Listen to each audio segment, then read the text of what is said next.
हे guys, good morning, welcome back to our new blog. नवीन ब्लॉगमध्ये तुमचं स्वागत आहे. तर आपण आपल्या शेतामध्ये आलो आहे आणि शेतामध्ये आल्या आपल्या द्राक्षाच्या बागेकडे जातोय. कारण की कालच्या ब्लॉगमध्ये तुम्ही पाहिलं असेल थोडंसं भुरीचं प्रमाण दिसत होतं.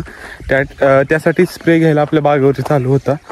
तर ते कशा पद्धतीने स्प्रे होतं, काय होतं, थोडंसं आपण त्याचं माहिती घेऊया आपल्या लर्निंग स्टेजमध्ये. कारण की ते प्रॅक्टिकली नंतर आपल्याला उपयोगी पडणार आहे. तर स्प्रे चालू आहे. बघू आता पहिल्या प्लॉटवरती आहे का दुसऱ्या प्लॉटवरती, कारण की दोन्ही पण प्लॉटवरती थोडीफार दिसत होते आपल्याला भुरी.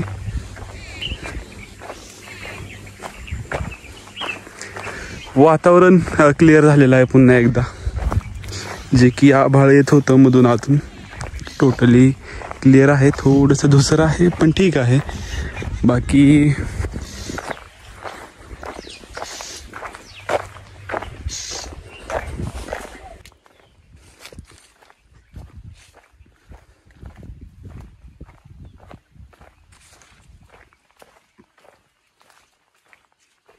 तर काही समोर बघू शकताय स्प्रे आपला कंटिन्यू आहे. जो की पहिला प्लॉट आहे त्याच्यावरती स्प्रे चालू.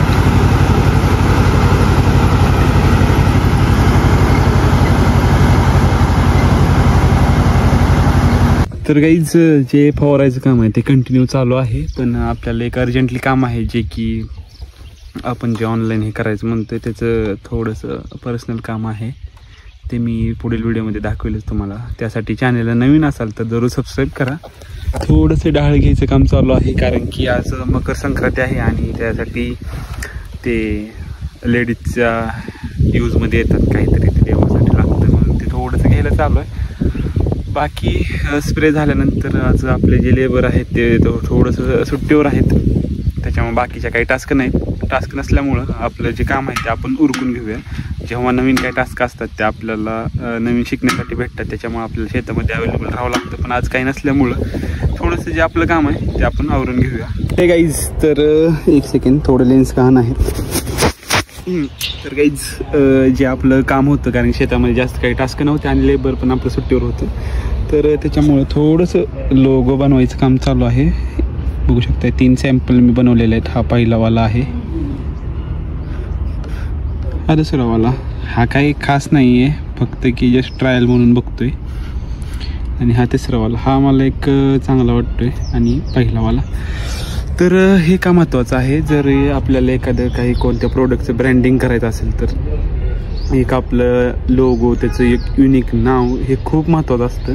आणि आजकाल आपण थोडंसं, मी लॅपटॉप ठेवतो इथं साईडला. तर आजकाल काय झालेलं आहे गाईज, आपल्या इथं काय करतात, फक्त शेती पारंपरिक पद्धतीने पिकवत आहेत फक्त, की म्हणजे भरघोस उत्पन्न काढतायत. फक्त त्याचं मार्केटिंग कसं करायचं हेच माहीत नाही आहे. आणि हाच मोठा आपल्या इथल्या शेतकऱ्यांचा, म्हणजे त्याच्यामुळेच जास्त नुकसान होतं त्यांचं. कारण की काय होतं, आपण माल पिकवतो, व्यापाऱ्याला बोलवतो, व्यापारी मग काहीतरी म्हणतो बाबा 1 रुपया तर वाढवून दे, हे दे ते दे. त्याच्यानुसार मग ते व्यापारी घेऊन जातो आणि ते तिकडे प्रॉफिटने विकत असेल तर त्यांचा व्यवसाय ते काही करतील. पण आपण जे पिकवतोय ते जर आपल्याला चांगल्या भावामध्ये नाही विकायला आलं तर म्हणजे पिकून काय त्याचा उपयोगच नाही ना.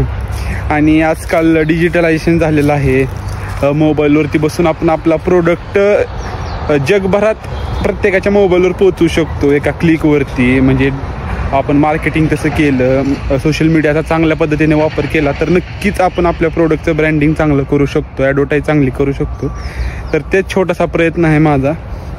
तर तुम्हाला काही जास्त ह्याच्यातलं नॉलेज असेल, कोणाला जे आपले व्ह्यूअर्स आहेत बघत असतील, त्यांनी नक्कीच कमेंट करून सांगा खाली, जर आपण अजून कोणत्या वेगळ्या पद्धतीने करू शकतो. म्हणजे आता आपल्याला करायचं आहे जे आपल्या शेतामध्ये पिकतंय त्याला फक्त डिजिटली मांडायचं आहे. आणि त्याचं मी स्टेप बाय स्टेप करतोयच. जे त्या काही दिवसामध्ये किंवा काही महिन्यामध्ये तुम्हाला ते व्हिडिओद्वारे बघायला भेटेलच. कारण की आपल्याला एकटं नाही आपलं मोठं व्हायचं, म्हणजे थोडक्यात पुढं जायचं, सगळ्याला घेऊन पुढं जायचं. कारण की प्रत्येक शेतकरी असतो हा मनापासून कष्ट करत असतो, त्याची 100% एफर्ट्स देत असतो. आणि आपल्या भागात बघितलं तर सगळ्यांना एकच प्रॉब्लेम आहे मार्केटचा. तर आपण ते नक्कीच त्याचा प्रश्न एक वेगळ्या पद्धतीने सोडवायचा प्रयत्न करतोय. तर त्याला थोडासा टाईम लागत असतो, पण नक्कीच एक ना एक दिवस आपण त्याला यश आणू. तर त्याच्यासाठी प्रयत्न चालू आहेत. तर सध्या वेबसाईट एक बनवायचा विचार चालू आहे. त्याच्याबरोबर ते लोगो ब्रँडिंगला लागतं, स्वतःचं एक युनिक लोगो लागतो, नाव लागतं. ते काय आपण ठरवू शकतो. पण जे प्रोडक्ट आहे ते डिलिव्हरीसाठी जरा प्रॉब्लेम वाटतोय मला, कारण की जे आता डिलिव्हरी येतील आपल्याला आपल्या वेबसाईट थ्रू, तर ते पोचवायच्या म्हटलं तर ते कुरिअरवाले आहेत ते फ्रूट्सला म्हणतात आम्ही एवढं म्हणजे फ्रूट्सचे डिलिव्हरी करत नाही, जे मेन आपले डिलिव्हरीवाले आहेत ते. तर बाकीचे बघू जे लोकल जे असतील त्यांचे कॉन्टॅक्ट चालू आहे, कारण की जे आपल्या इथं डिलिव्हरी करतात त्यांच्याकडून मी माहिती घेतली, तर त्यांनी नंबर दिलेले आहेत. तर त्याच्यावरती माहिती काढून नक्कीच मी कॉन्टॅक्ट करण्याचा प्रयत्न करतो आणि त्याच्यावर नक्कीच मार्ग काढू. जर तुम्हाला डिलिव्हरी संदर्भात काय माहिती असेल की कोण असं लोकलला आपले प्रोडक्ट्स पोचवतं, फ्रूटचे असतील बाकी शेती रिलेटेड काही असेल फळभाज्या वगैरे, तर तुम्हाला माहिती असेल तर नक्की कमेंटमध्ये सांगा, कारण हेल्प होईल. सगळ्यात मोठा इश्यू काय आहे माहिती आहे का, म्हणजे जे आपल्या आधीच्या पिढीने केलेलं आहे, म्हणजे आपल्या घरच्यांनी असेल त्यांनी त्याच्यामध्ये खूप कष्ट केले आणि त्यांना त्या कष्टाचा मोबदला तेवढा मिळालेला नाही.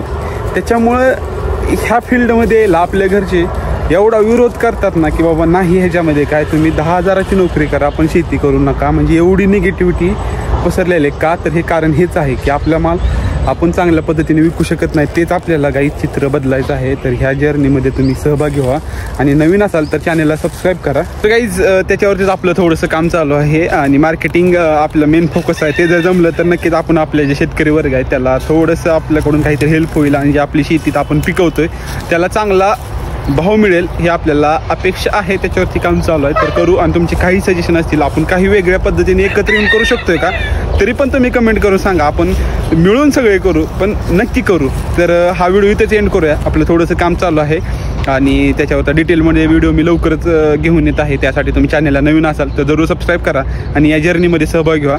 तर भेटू एका नवीन व्हिडिओमध्ये. तोपर्यंत थँक्यू.